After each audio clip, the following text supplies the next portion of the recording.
नमस्कार दोस्तों, मेरा नाम रिजवाना शेख है। विश्वास नियम सर्वोच्च शक्ति के 7 नियम सांसारिक और आध्यात्मिक सफलता पाने का विश्वसनीय तरीका by sir Shri part 10 continue करती हूँ। विश्वासघात भ्रम है, विश्वास योग्य कर्म है। एक दिन एक इंसान घने जंगल में शिकार करते करते रास्ता भटक गया। जब तक कि उसे इस बात का एहसास हो बहुत देर हो चुकी थी। अंधेरा घना होने लगा था और हिंसक पशुओं की आवाज़ें सुनाई देने लगी थी। अब वह बहुत घबरा गया।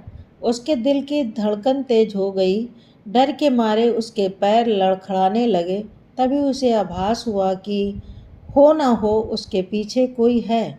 पीछे मुड़कर देखा तो क्या कुछ दूरी पर जंगल का राजा स्वयं खड़ा था। जान बचाने के लिए वह तीव्र गति से दौड़कर एक पेड़ पर चढ़ गया और कुछ देर के लिए ही सही उसने चैन की सांस ली। तभी उसका ध्यान पेड़ की उस टहनी पर गया जिसे उसने पकड़ रखा था। दरअसल वह टहनी नहीं बल्कि उस पेड़ पर बैठे भालू का पैर था। जी हाँ, वह इंसान जिस पेड़ पर चढ़ा था वहाँ पर पहले से ही एक भालू बैठा था। अब तो मारे डर के इंसान के हाथ पैर कांपने लगे। नीचे भूखा शेर और ऊपर भालू। एक तरफ कुआं तो दूसरी तरफ खाई। करे तो क्या करे। उसकी आंखों के आगे अंधेरा छा गया। उसे लगा अब मौत के मुंह से उसे कोई नहीं बचा सकता। उसकी मृत्यु अटल है। उसी समय भालू ने उससे कहा, डरो मत, तुमने मेरे पैरों को स्पर्श किया है, अब तुम मेरी शरण में हो। विश्वास रखो, तुम यहाँ सुरक्षित हो। मैं तुम्हें शेर से बचाऊंगा। भालू की बातें सुनकर इंसान की आंखों से कृतज्ञता के आंसू बहने लगे। भालू और इंसान का संवाद सुनकर नीचे खड़े शेर ने क्रोधित होकर कहा, मैं कहीं भी जाने वाला नहीं हूँ। यहीं रुककर तुम्हारा इंतजार करूँगा। मैं भी देखता हूँ आखिर तुम दोनों कितना सब्र रख पाते हो। कई घंटे बीत जाने के बाद भी शेर उसी पेड़ के नीचे खड़ा रहा। जैसे तैसे रात गहरी होती गई वैसे वैसे उस इंसान को नींद आने लगी। भालू भी धीरे धीरे नींद की गिरफ्त में आने लगा। नीचे शेर भूख के कारण व्याकुल हो रहा था। उसने भालू से कहा, आखिर तुम कब तक इस इंसान की रक्षा करोगे? तुम उसे ऊपर से धकेल दो, हम दोनों मिलकर इसे आधा आधा खा लेंगे। यह सुनकर इंसान और डर गया। उसे लगा कि भालू शेर का प्रस्ताव मान लेगा। इस बात की कल्पना से ही उसके पेट में मरोड़े पड़ने लगी। मगर भालू ने शेर को दृढ़ता से जवाब दिया, यह इंसान मेरी शरण में आया है। मुझ पर विश्वास रखकर यह निश्चिंत बैठा है। मैं इसके साथ विश्वासघात नहीं कर सकता। भालू की बातें सुनकर शेर नाराज हो गया। मगर इंसान ने राहत की सांस ली। अब राह देखने के अलावा शेर के पास कोई चारा न था। कुछ देर बाद भालू एक टहनी पर सो गया, मगर इंसान डर के कारण सो नहीं पा रहा था। जैसे ही शेर ने देखा कि भालू सो गया है, वैसे ही उसने इंसान को अपनी बातों में फंसाना शुरू किया। देखो, मुझे तो केवल मेरे भोजन से मतलब है। अगर तुम्हें सही सलामत घर पहुंचना है तो तुम सिर्फ भालू को नीचे ढकेल दो। उसे खाकर मेरा पेट भर जाएगा और मैं यहाँ से चला जाऊँगा। क्या तुम अपनी जान नहीं बचाना चाहते? शेर की बातें सुनकर जिंदा रहने की उम्मीद में इंसान पर लालच और स्वार्थ हावी हो गया। उसके अंदर भालू के प्रति अविश्वास पनपने लगा कि पता नहीं भालू मुझे कैसे और कितनी देर तक शेर से बचा पाएगा। यह शेर वापस जाएगा भी या नहीं, मैं घर लौट पाऊंगा या नहीं। इस वक्त भालू नींद में है। अगर उसे धक्का दे दिया मैंने उसे धक्का दे दिया तो उसे पता भी नहीं चलेगा और मैं जिंदा बच जाऊंगा। खुद को बचाने का अब यही एक रास्ता है। इस सोच के साथ इंसान ने शेर का प्रस्ताव मान लिया और भालू को नीचे धकेल दिया। भालू गहरी नींद में था। गिरते वक्त उसका एक हाथ पेड़ की टहनी में अटक गया और वह नीचे गिरने से बच गया। वह समझ गया कि जिस इंसान को उसने बचाया उसी ने उसके साथ विश्वासघात किया। फिर वह रात भर पेड़ पर शांत बैठा रहा, मगर इंसान के मन में विचारों की भीड़ उमड़ने लगी। अब मेरी खैर नहीं, भालू मुझे कतई जिंदा नहीं छोड़ेगा। मुझसे बहुत बड़ी भूल हो गई। सुबह सुबह शेर को नज़दीक ही एक हिरन दिखाई दिया। भूखे शेर ने एक लंबी छलांग लगाकर हिरन को अपना शिकार बना लिया और वहाँ से चलता बना। कृपया मुझे माफ़ कर दो, मैं बहुत शर्मिंदा हूँ। मैंने आप पर अविश्वास दिखाया और आपके साथ विश्वासघात किया। इसके लिए आप जो सज़ा देंगे मुझे मंजूर है। भालू से क्षमा मांगते हुए इंसान हाथ जोड़कर गिड़गिड़ाने लगा। मुझे अपने किए पर पछतावा हो रहा है। मैं वाकई पश्चाताप करना चाहता हूँ। कृपया मुझ पर रहम करो। मैं तुम्हें क्षमा करता हूँ। तुम मेरी तरफ से बेफिक्र रहो। भालू के मुंह से निकले शब्द इंसान के लिए मरहम का कार्य कर गए। भालू ने तो उसे माफ़ कर दिया, लेकिन वह अपराध बोध की भावना से ग्रस्त हो गया। फिर उसने भालू से प्रार्थना की कि कृपया मुझे अपराध बोझ से मुक्त होने का उपाय बताएं, वरना मैं अपने आप को जिंदगी भर माफ़ नहीं कर पाऊंगा। भालू ने इंसान को आश्वस्त किया और दो सलाहें दी। पहली, अगर कोई तुम्हारा विश्वासघात करे तो सबसे पहले हमारे बीच घटी इस घटना को याद करना। स्वयं से कहना, भले ही फला इंसान ने मेरे साथ विश्वासघात किया, मगर मैं विश्वास रखने का योग्य कर्म ही करूँगा। विश्वास ही मेरी असली पहचान है। दूसरी सलाह, यदि किसी ने तुम्हारे साथ विश्वासघात किया तो तुम उसे यह घटना जरूर बताना और उससे कहना कि अगर कोई उसके साथ विश्वासघात करे तो वह भी उसे यही कहानी सुनाए, क्योंकि आज हमारे समाज में विश्वासघात एक रोग की तरह फैलता जा रहा है। मगर विश्वास का विस्तार तभी होगा जब लोग या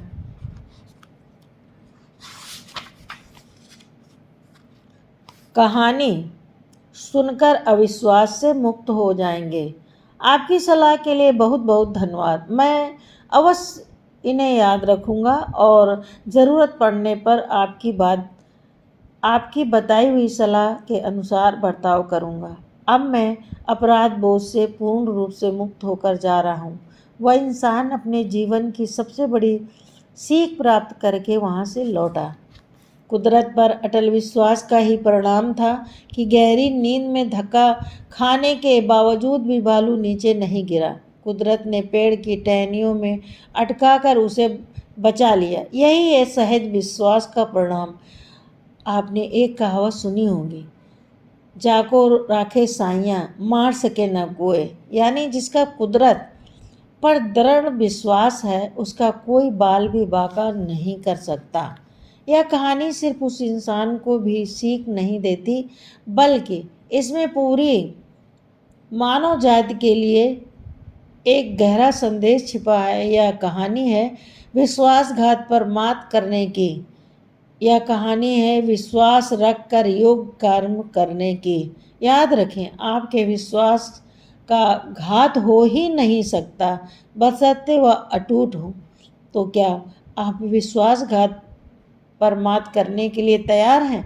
अगर आपका जवाब हाँ है तो पांचवा विश्वास नियम याद रखें, विश्वासघात ब्रह्म है और विश्वास योग कर्म है। आपने कई बार लोगों को ऐसा करते हुए देखा होगा, या हो सकता है या आपको आपके मुंह से भी कभी न कभी निकला हो, फला इंसान पर मैं इतना भरोसा किया, उसे अपना समझा, मगर उसी ने मेरी पीठ में खंजर घोंप दिया, उसने मेरे साथ विश्वासघात किया। ऐसे समय पर इस विश्वास नियम का उपयोग करें और समझ रखें कि उसने जो किया वह उसका विश्वास था, मगर आप उसे गाली देकर अपने विश्वास का घात न होने दें। दरअसल विश्वास जब कुनकुना होता है तब इंसान विशेष लोगों का स्थिति पर विश्वास करता है, लेकिन जैसे जैसे उसका विश्वास बढ़ता है वह ईश्वर पर विश्वास रखने को महत्व देता है। उसकी समझ बढ़ती है कि सब ईश्वर ही दे रहा है और लोग घटनाएं तो मात्र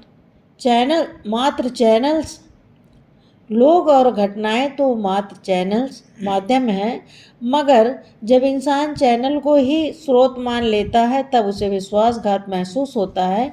परिणाम स्वरूप वह उसी चैनल से पाने की उम्मीद करता है। ऐसे में यदि चैनल से उसे प्राप्त न हो तो उसका विश्वास टूट जाता है। उदाहरण के लिए यदि किसी का भाई जो पहले उसकी मदद करता था अब मदद करना बंद कर दे तो वह कहता है मेरे भाई ने मुझे धोखा दिया। या एक पिता ने अपनी संपत्ति का हिस्सा अपने बेटे को नहीं दिया तो बेटा पिता से नाराज हो जाता है, उसका पिता पर से विश्वास उठ जाता है। इन उदाहरणों से समझें कि जब हम अपने आसपास के चैनलों से अपेक्षा करते हैं तो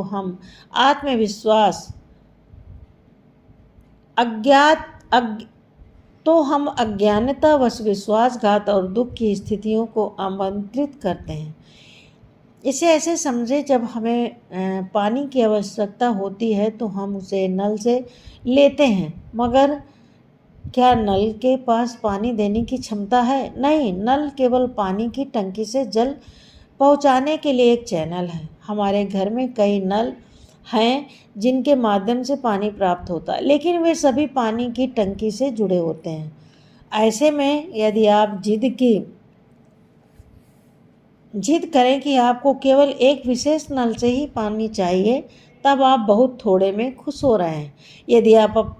यदि आप पानी की टंकी से सीधे पानी लेते हैं तो आपको जितना चाहिए उससे अधिक मिलेगा। साथ ही आप किसी विशेष चैनल से अपेक्षा करना छोड़ देते हैं तो परिणाम स्वरूप आपको पता चलता है कि ऐसे कई अन्य चैनल्स हैं जिनके माध्यम से स्रोत आप तक कोई चीज़ पहुंचा सकता है। स्रोत में सब कुछ भरपूर है, अतः चैनलों के बजाय स्रोत से अपेक्षा की जाए। क्या इसका मतलब यह है कि हमें कभी किसी पर भरोसा नहीं करना चाहिए? नहीं, इसका मतलब यह है कि केवल लोगों पर भरोसा करने से ज़्यादा महत्वपूर्ण है उस अदृश्य शक्ति पर भरोसा करें जिससे दुनिया की सारी क्रियाएं स्वतः ही चल रही हैं। भालू के मसले पर सोचें। भालू ने शिकारी से ज़्यादा प्रकृति पर भरोसा किया। हालांकि शिकारी ने उसे धोखा दिया था, मगर प्रकृति ने उसकी रक्षा की। इस घटना के बाद भी भालू ने शिकारी पर कोई संदेह नहीं जताया, बल्कि सिवाय योग कर्म किया। विश्वास विश्व की सर्वोच्च शक्ति है, इसका कभी घात नहीं हो सकता। इसलिए विश्वासघात यह संज्ञा ही अपने आप में एक भ्रम है। मानो किसी कमरे में प्रकाश के अभाव होने से आप कहते हैं यहाँ तो अंधेरा है।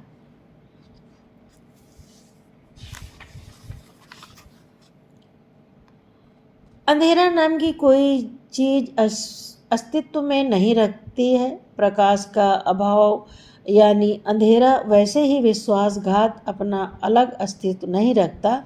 विश्वासघात यानी जहाँ विश्वास का अभाव है।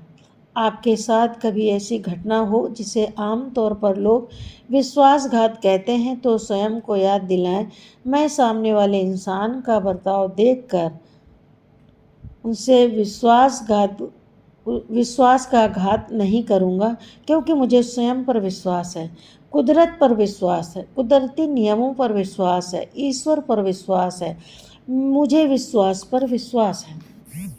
इंसान की सोच बहुत सीमित होती है, वह कुदरत की लीला को समझ ही नहीं पाता। कहानी में आपने देखा कि सुबह होते ही शेर को हिरन के रूप में अपना भोजन मिल गया, किंतु बीच के समय में इंसान ने शेर की बातों में आकर गलत कदम उठा लिए। कमजोर विश्वास के कारण वह अपने डर और अविश्वास पर मात नहीं कर पाया। सचमुच अज्ञान और बेहोशी इंसान से ऐसे कर्म करवाते हैं जो उसके अविश्वास को बढ़ावा देते हैं। इसलिए आप अपने जीवन में ठान लें कि मैं विश्वासघात को नहीं बल्कि दृढ़ विश्वास को प्राथमिकता दूंगा, क्योंकि मैं विश्वास की सख्त पहचान गया हूँ। इस तरह विश्वास की दौलत को संभाल कर रखें और विश्वासघात पर मात करने के लिए विश्वास रखने योग्य कर्म करें। साथ ही कुदरत की पटरी पर अपने जीवन की गाड़ी को सदा विश्वास की दिशा में चलाएं। उल्टी दिशा पकड़ेंगे तो मंजिल दूर होती चली जाएगी। अपनी गाड़ी को सही दिशा में रखने के लिए स्वयं से पूछें, मेरा विश्वास पहले कितना था, आज कितना है और आगे कितना हो सकता है। कौन सी घटनाओं में मेरा विश्वास कमज़ोर पड़ने लगता है। ऐसे समय पर विश्वास की डोर को कैसे पकड़ कर रखूं। मेरा विश्वास ऐसी ऊंचाई तक कैसे पहुँचे जहां अविश्वास अपना फन न उठा सके। इन जैसे सवालों पर मनन कर आपको अपने विश्वास की गहराई पता चलेगी तथा आप उसे बढ़ाने के लिए सही कदम उठा सकेंगे। Thank you.